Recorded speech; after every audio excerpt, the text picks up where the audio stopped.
Welcome in, everybody, to another episode of the Dinger Dudes podcast.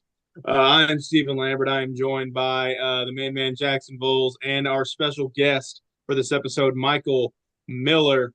We're going to be talking about some off-season moves that have already happened so far in this crazy off-season. Some players that obviously not too shocked that they went back to their former team, and some players that were very shocked to sign with other teams and just the craziness this offseason has brought us so far. Gentlemen, why don't we go ahead and let's start talking about some of the big acquisitions. Let's go ahead and start talking about some guys that have already re-signed with their former ball clubs. I guess we could go ahead and talk about Kyle Schwarber and his extension that he signed with the Philadelphia Phillies.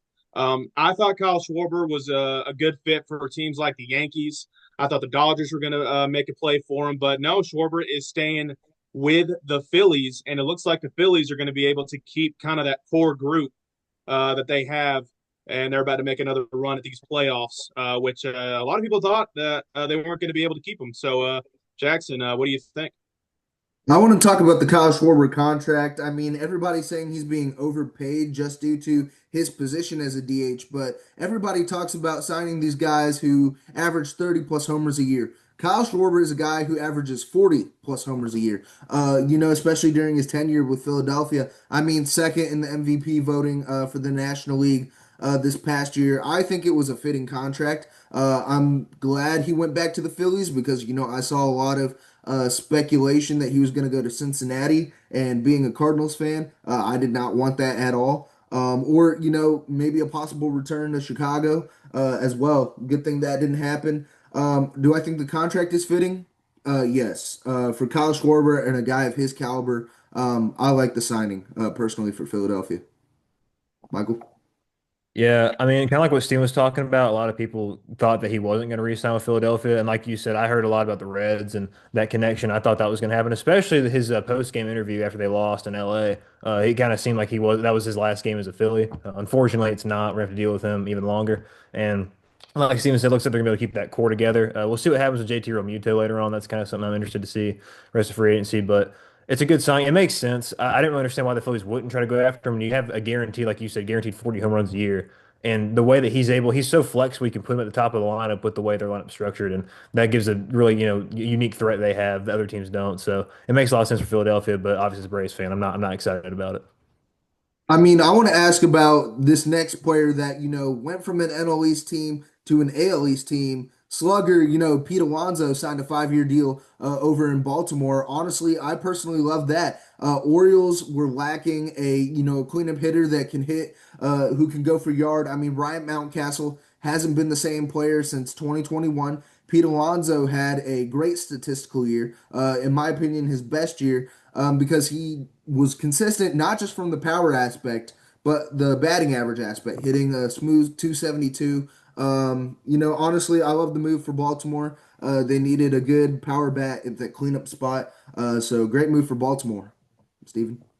I completely agree. The Orioles weren't even on the radar when it came to what I was thinking Pete Alonso was going to go towards.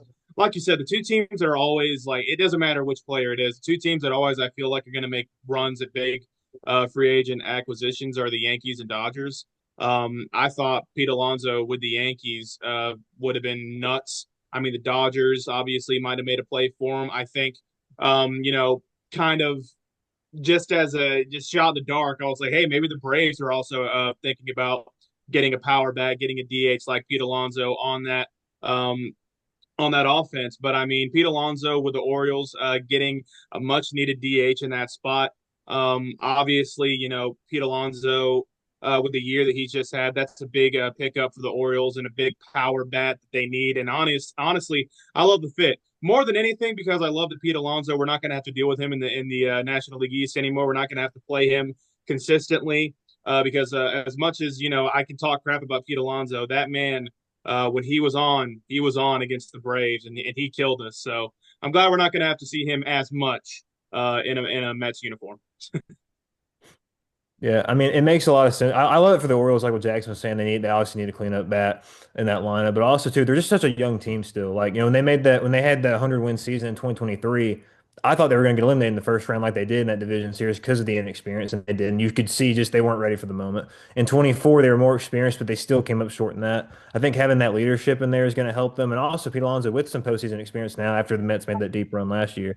So I think that will help them out. And they made some other moves as well to help them.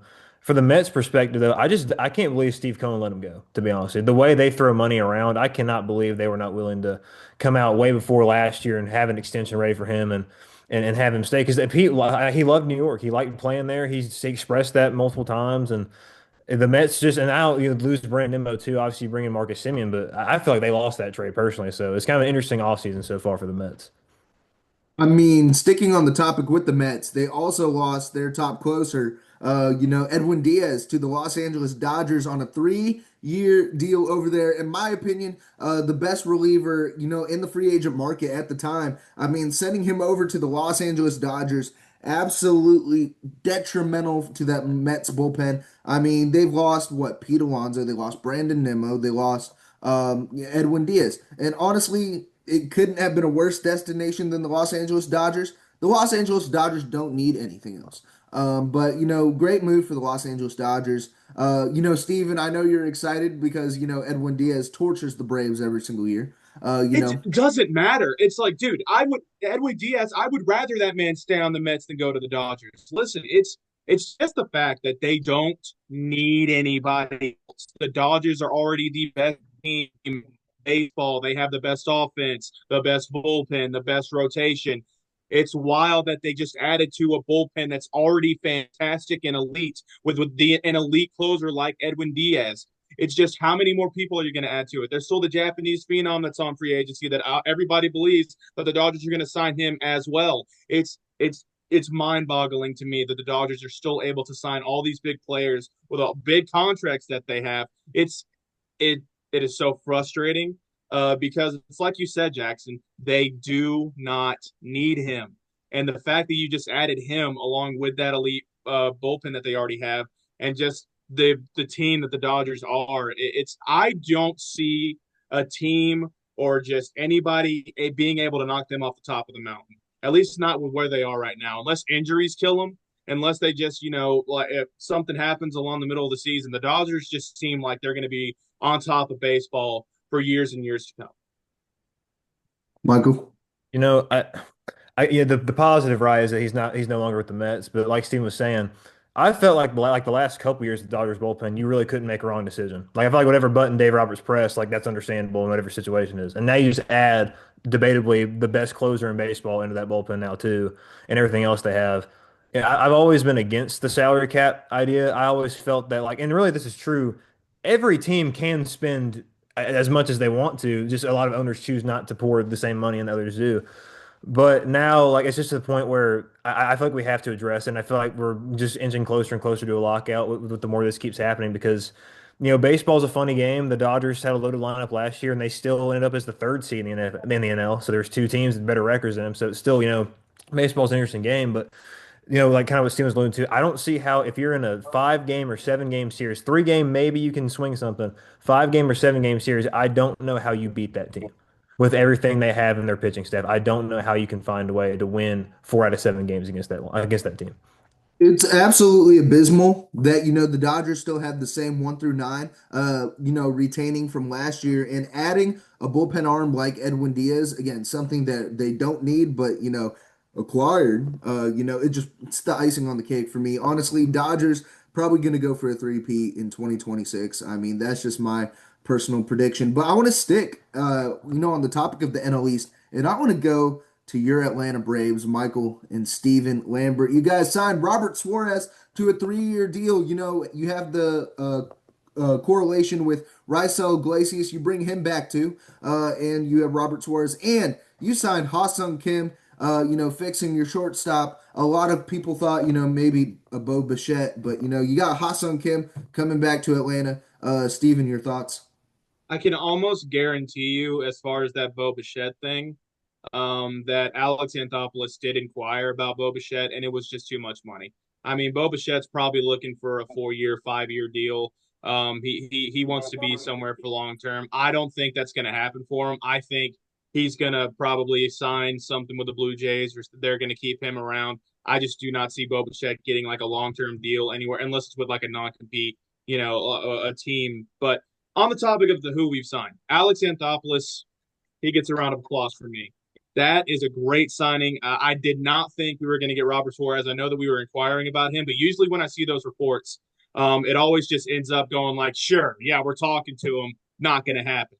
But give him credit. Like I saw that report 2 days later, 3-year contract, Robert Suarez. We're able to pair him with Raisel Iglesias on that back end of the bullpen. Anytime Raisel's like, done two close, two spots in a row, two save situations in a row, we can put Robert Suarez in that spot. We've also added Ian Hamilton on that bullpen as well. So the bullpen's kind of, starting to center around. We're starting to see a really decent, I say we have a really good bullpen that's kind of forming here in Atlanta, something that we weren't able to get, especially last year. That was our weak spot. Last year, bullpen, rough. But able to get somebody like Robert Suarez, who the last 2 years has a 250 ERA combined with those 2 years that he's pitched. An All Star last year. I think he was an All Star in 23 as well. I'm not sure. I have to go back. But I mean, just a great signing, and it's a great addition to this bullpen. As far as Han Seong Kim, he had a great stint with us in the back half of the 24 season. And elite glove. I mean, there's not many more better defensive shortstops than you're going to get than Han Seong Kim at that position. And he's somebody who can hit. That's one thing that we have not had since the back half of the 23. Orlando Arcia had a good first half of the 23, and then ever since the second half of the 23 season, we have not had a shortstop at that position for the Braves that can actually hit the baseball.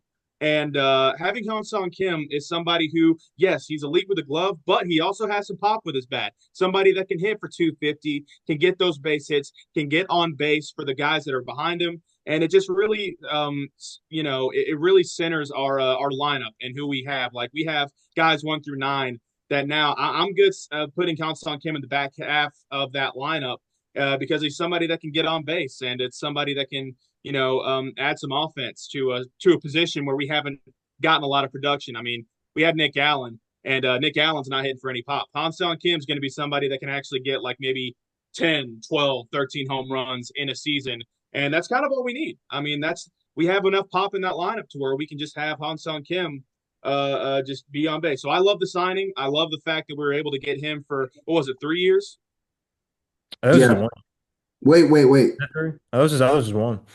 Just that's right. I'm sorry. I'm thinking of Robert Suarez Suarez, contract. Suarez was the It was a 1 year, 20 million, which is only 4 million more than what was going to be his arbitration contract or whatever it was the contract that we had him on before he elected free agency. So we're paying him 4 more million. I love it. I love bringing him back. It's great. Michael. I think this is the best offseason that Alex has had since the Josh Donaldson and Brian McCann signings back in 2019. Um, Alex went out and look. I wanted to keep Ha-Seong Kim. The way he finished last year, he was going to be obviously the more cheap, the way cheaper option to compare to somebody like Bo Bichette. And really, Bo Bichette was his only big name guy out there at shortstop right now. And I don't think he's worth what he's going to get paid at all. So I'm very happy with the Ha-Seong Kim signing, getting to keep him there. And like Steven said, our lineup's loaded anyway, so you can just slide him later in that lineup, 8, 9, whatever you want to, and we have enough pop to carry him. And he can hit the ball too, though. It's not like he's a bad hitter, unlike Nick Allen, obviously, who has a great glove but can't hit anything. I do love Nick Allen though. But in terms of the Robert Suarez signing, I was gonna just say exactly what Steven said. Whenever I see like Braves have been talking to so and so for age, I'm like, oh, that's it, it's over with because we're not gonna have the numbers that these other teams are gonna offer. But the fact that we got him was huge. That was our biggest problem last year. I remember we were all at the stew watching opening day last year. We had that lead on San Diego, and De Los Santos comes in and blows the game in about 3 pitches, and that was just kind of a precursor to what was going to happen the rest of the year. So really good for us to address that. The Mike Yastrzemski signing just kind of confused me, though, to be honest with you. If we're going to go and pivot to that, you're paying a guy $20 million to seemingly, I don't know if maybe with Ronald's knee, maybe the idea is you give those outfielders, maybe you rotate and give them a day off as a DH every couple of days, maybe, and that's what you want to do with it. But with Profar, Harris, and Acuna, if they're going to play every day in the outfield, I just don't really understand that signing. He didn't have a great offensive season last year. He's had some success in this past, but that one I'm a little hesitant on. But he's still a good ball player, so I'm not. This has been a really good offseason for Alex. I know that just to quickly, because I mean we signed Mike Yastrzemski because I don't think Acuna is going to be an everyday outfielder. Mm. I think Acuna is going to be, they're going to try and put him at DH as much as possible because I mean he's still, those two injuries and everything else. We just want to keep him as healthy as possible. We want him to play 162 games. So if he has to, take, a platoon spot with right field and have Yastrzemski play more outfield and have Acuna kind of plug into that DH spot every now and then I'm fine with Yastrzemski coming in and kind of playing that platoon role. And like whatever it takes to have Acuna play 162 games. I get the signing. Obviously, it's I want Acuna to be just out there playing right field the entire time because I mean he's an arm that you just want to have in that outfield. But if that's a sacrifice in order to have him, you know, keep him healthy as possible, playing 162, I'm fine with it. I mean, personally, I love the moves that the Braves have made so far this offseason. I know I'm normally a Braves hater, just because, I love to, tick off you three, Steven and the Twins. But honestly, I love the move so far. And I think, they're going to move Acuna to the DH spot because obviously Ozuna's on the outs. I don't think he re-signs with the Atlanta No, Braves, he's with done. he's done. But honestly, I love the moves with Robert Suarez. He's a guy who's been healthy. You signed him to a 3-year contract. He's 35 years old, I believe, right now. That's why some people are hesitant on the contract. But honestly, I still like it. Rysel, if you can have a consistent Rysel, I think that's a great, end of the bullpen there. But I want to transition into my St. Louis Cardinals. I know there's not much to talk about with the St. Louis Cardinals, but we traded away Sonny Gray for Dick Fitz and Brandon Clark. Honestly, Richard Fitz, Boston Red Sox pitcher, he's 24 years old. We're in a transitional period. We have a new GM, Shane Bloom. If you guys are not familiar with Shane Bloom, he was the president of baseball operations during the 2018 Red Sox tenure when he traded away Mookie Betts to the Dodgers. Um, Honestly, I like the move with Shane Bloom at general manager position. We signed Dustin May. Didn't have a great statistical season last season. 7-11, 470 something ERA. But change of scenery. You never know what can happen if he goes to the Lou. But Arenado on the outs probably going to be traded this offseason. I want to bring up JJ Weatherholt. Bring him to the third base spot. He's a top five prospect in all of MLB. We have a top five farm system. We don't utilize it, but under the Chain Bloom era, I want to see it. I want to see it. What the Cardinals are going through right now reminds me of what the Braves were going through in like 2015, Mhm. 2016.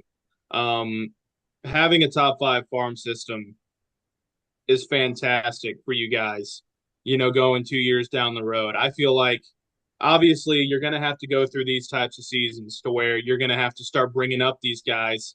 That top five prospect's probably going to end up, he's probably going to see some MLB play here soon.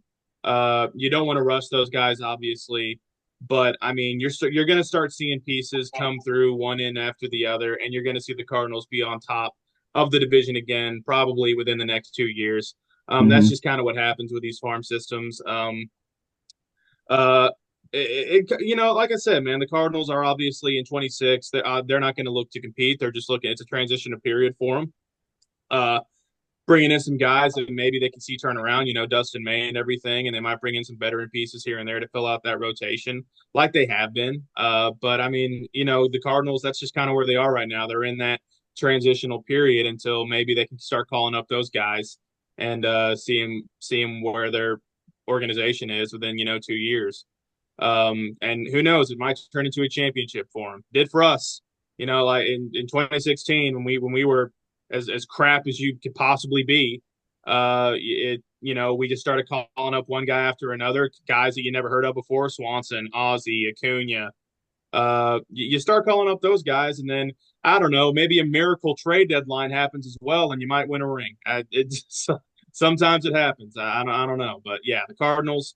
Yeah, nothing to really be excited about as a Cardinals fan right now, but excited for the future. I mean, again, Dan Winkler and Sam Freeman told us that, they were part of the Braves organization during the transitional period times, the 2016 season. And it's all about, how you develop these, prospects and these players to reach the next level and can they perform at the next level? It all depends on development. But I want to talk to you guys before we, close out this episode. There's still big names left on the board. JT Realmuto. Kyle Tucker is still out there. Framber Valdez, Ranger Suarez, Cody Bellinger is still out there. I want to ask y'all, who are some big name free agents that do you already have predictions for the 2026 season? So Kyle Tucker is obviously coming off of a good year with the Cubs, the 1 year deal. I've heard all of the things coming from the Blue Jays side of things with Kyle Tucker. I think adding somebody like Tucker to that offense who was already really great. They've already re-signed Vladimir Guerrero. They might be losing a big offensive bat in Bo Bichette. So getting a guy like Kyle Tucker on that team, I feel like the Blue Jays can make it happen. They should make it happen. I feel like that's a good fit for Kyle Tucker. Michael? I agree with that for Cal Tucker 100%. I think it's gonna be Toronto. I'm not gonna count LA out either, though. They were talking about how they were very vocal about that all during the season. They were gonna go after him. I still think they are. They're gonna make some offers to him. But with like Steven's saying, when you're gonna lose Bo Bichette, you might if you're Toronto, and I think I would much rather go sign Kyle Tucker than keep Bo Bichette around if I'm them. So I make a full pitch to Kyle Tucker and try to get him in Toronto. I mean, honestly, I'm gonna pivot. I don't think Kyle Tucker goes to Toronto. I hopped on the Playoff Push podcast with Jack Dobbins a couple weeks ago, and I think that Kyle Tucker goes to San Diego. Honestly, I can see them, acquiring a big power bat over there. I mean, Ramon Laureano is very flexible. He can play the infield and outfield. But they're the one thing with the San Diego Padres, they had bats that got cold in the later half of the season, and that showed during the playoffs. And Kyle Tucker is a guy who's consistent when healthy. San Diego Padres have the cap space when it comes to a big paid guy like Kyle Tucker, out there. So I think Kyle Tucker goes to the San Diego Padres. Now I want to talk about the top pitcher left on the board, and that's Framber Valdez. Do you think he stays with Houston, or where does he go, Michael? I don't think he stays in Houston. I don't really know. I don't really have a prediction for him though. I thought Atlanta might be on the table for him a minute ago. I don't really think it is anymore, especially kind of when you spent the money with Robert Suarez and how you allocated that and Hassan Kim now too. I just don't think that's going to happen. And we already have depth in the starting rotation. We don't really need him. I don't think. I don't really have a prediction for him. I don't think it's Houston though. I think he goes somewhere else. LA is obviously always in the question. They don't need him either, though. They have a loaded starting rotation anyway. But look, that's still on the table for me. Never gonna count them out. Philadelphia, maybe, but not Houston. If you could Yeah, choose one team, there's one team. just spenders. There's spenders that I got to look at. I'm looking at teams that are looking to compete this year, teams that just need a nice rotational, a guy that can be in that front end of the rotation for them. I'll be honest with you. I think the Red Sox is a good fit for Framber Valdez. I think the Red Sox could offer him a deal. Obviously, the Yankees are always. I think the Yankees are just as much as the Dodgers are always going to be looking to add that rotational spot. Him with Max Fried, and if they can ever get Garrett Cole back to being fully healthy, having him part of that rotation is just nasty. You've also in the mix. You've got the freaking Phillies are always going to be on the table for any big pitching prospect. But I'm also looking at some other team, like you got the Cleveland Indians or the Guardians that I feel like could use a good rotational piece. And if they can, muster up the cash, and also here's another one I would love just because of how much I root for them and how much I think that they could use a rotational guy like this. I want him to go to the Royals. I want him to go to the Royals? Royals. I do. Having him be in that rotation for the Royals, I think puts the Royals in a really good spot for that division and to make another big push in the playoffs. Having Gramber Valdez, it's always just having those two guys. The Royals were able to take a big step up in the pitching this year. Having Gramber Valdez onto that rotation, I feel like bumps them up to make another big run in the playoffs. Y'all could choose one team for Framber Valdez. What would it be? I want to turn this into a graphic.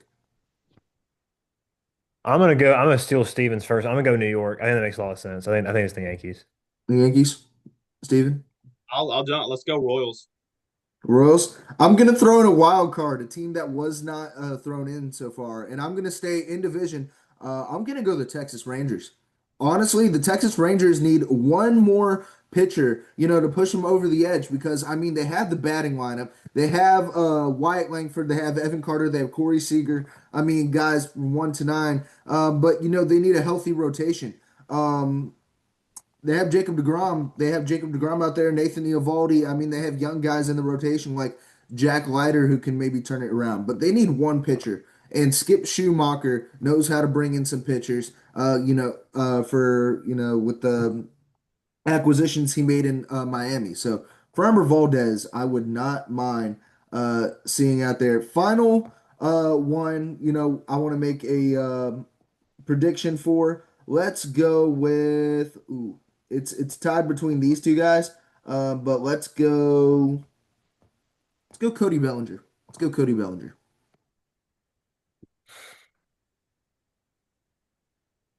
I think it goes back to LA. I think he goes back because I think they're gonna miss out on Kyle Tucker. I think they're gonna go after Cody Bellinger again. Steven? I I think he resigns. I With the think he Yankees. resigns with the Yankees. Honestly, I picked between it was between Cody Bellinger and not Realmuto. Who's the other guy? Alex Bregman. Um I think he oh, stays too. I think he stays in Boston. you think he stays in Boston? I don't think he's leaving. Okay. Wait, Hold Bregman? on, Bregman. I thought Hold he already signed with the. Didn't he sign with the Astros? No, Bregman hasn't signed anywhere yet. I I thought that was an interest. I guess I got fooled then. But yeah, I mean Bregman's interesting. I thought yeah. Um, yeah, but Bregman going back to the Astros. That's something. I think that might happen. Oh man, I thought you were gonna hold out your decision a little longer because now I need to make my predictions for Bellinger and Bregman. Honestly, um, Bregman re-signs with Boston. I think Bregman re-signs with Boston. Cody Bellinger, I don't think goes back to the Yankees. There is one team I can see him potentially going to, and this is you're gonna hate the team I say, just because I mean they need one more bat that can push them over the edge that's going to be healthy. And obviously they're looking to get rid of Nick Castellanos. Let's put Cody Bellinger in Philadelphia. I think Cody Bellinger goes to Philadelphia. I feel like he's a better option than Nick Castellanos. Outside of, you tell Nick Castellanos your grandma dies and he goes 450 dead center. Yeah, Cody Bellinger to Philadelphia. I wouldn't mind to see that. But Bregman resigns with Boston. I'm excited to see where all these guys go. Personally, I want the Cardinals to get like a low budget guy like Tyler Mahle. Or I don't want Eric Fetty back. Eric Fetty was up on this list for free agents. I don't want him back. You guys don't want him back. So yeah, I don't know. I don't know. Gave him.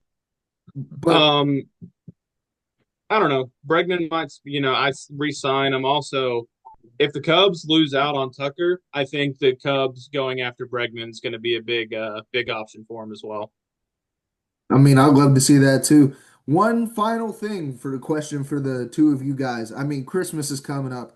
And obviously, MLB teams are shopping around. If you could ask Santa for one thing for Christmas for your baseball team, the Atlanta Braves, what would it be and why?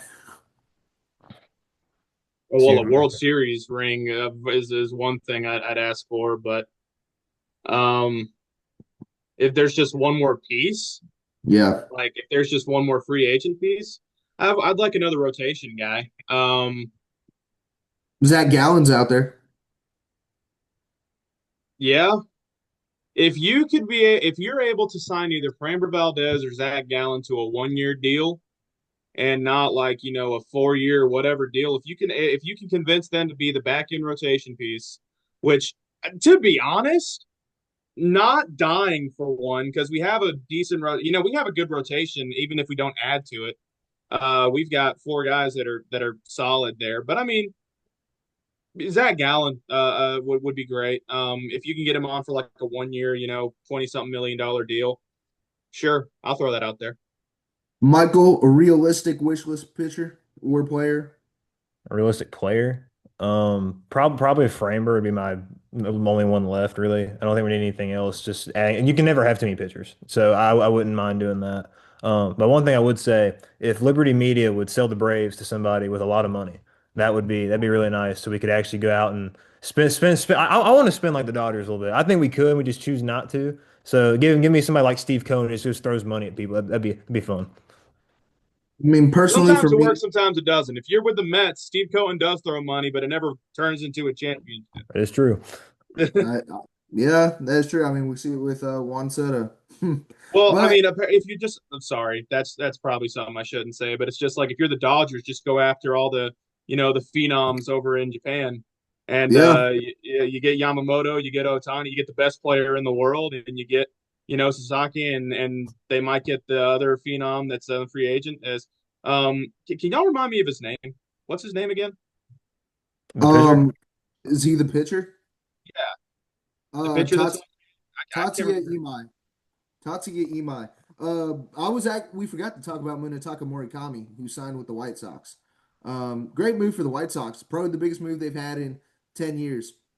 Biggest move they had in 5 years. I mean, since the COVID era, since the Tony La Russa days. I mean, Munetaka Morikami, absolute power bat. Had phenomenal stats in the NPB last season. And I want to see it translate for Chicago in considering that, they've been a 90, 100 loss team for the past, what, 3 seasons? That's what I was thinking of. I don't. I mean, there's Okamoto that's still out there, but the pitcher who's absolutely nasty, Tatsuya Imai. He's insane. He reminds me of a young Yu Darvish. Like that's how insane he is. He's good. Going to be, we'll see where because I mean, there's still. I'll be honest with you. I still go back on the Bo Bichette. I don't know where Bo Bichette lands. Oh yeah. Um, because I mean, I don't know a lot of teams that are in desperate need of a shortstop right now. Not one that comes to mind. I mean, I just if the Blue Jays make it happen, I think that's the best spot for Bo Bichette. Just stay where you're Mike, at. Michael, quick prediction for Boba Fett that I can add to this graphic. I really think he's going to be in Toronto still if I had to choose one, but I wouldn't be shocked if the Yankees came in and just swooped in and tried to just get this whole Volpe disaster out of the way and just throw a bunch of money at Bichette and just plug him in. Dude, I mean, honestly, so you'd say Bo Bichette to the Yankees? Yeah. Okay. I honestly like that. Bo Bichette, I'm gonna say he sticks in Toronto. I'm gonna say he sticks in Toronto. I don't think Toronto can be willing to give up a guy like Bo Bichette, who's had a phenomenal season. I mean, honestly. But wish list pitcher for me, I want that's realistic. Tyler Mahle. I mean, he had a phenomenal season with the Texas Rangers before injury. And he was up there in the AL Cy Young conversation before injuring himself and out for the season. Yeah, But I get it, honestly, buddy. But he's going to sign with a competitor. he's gonna, yeah, like the Tigers or something. I don't know. I don't know. But unfortunately, that is all the time we have for today. Thank y'all so much for watching and listening. I hope y'all have a happy holidays. This was our holiday episode. This is the second year we've done this, Steven, right? Yeah, this is the second year, it's great that I have a little zit coming on my nose to look like Rudolph.